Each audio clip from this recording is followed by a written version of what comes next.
And many people believe that remote learning has hurt student performance.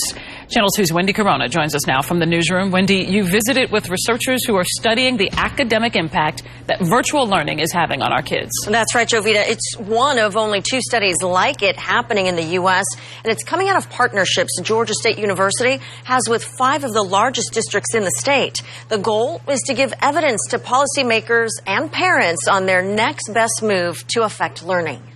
We're really excited about adding the local context here to understand specifically what's happening in Metro Atlanta. While national studies talk about the learning lost during the pandemic, GSU's Georgia Policy Lab and the Metro Atlanta Policy Lab for Education, or MAPLE, are working with 3 of these 5 partner districts to help policymakers and parents decide their next steps. Give them evidence-based options of how they might help students get back on track. They acknowledge students' mental health, social emotional growth, and overall health have been affected, but this study will focus on the academic impact, going from in-person to virtual learning. The results will be released to the public in May, but Maple gave suggestions on what we can do now.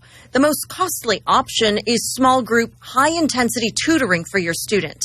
Next, take advantage of extended learning days in the academic year. And finally, take part in summer school or other learning programs during breaks, which can present its own challenges. Research shows that one of the challenges of these programs is simply getting students to participate. So that's an opportunity that I think parents ought to consider.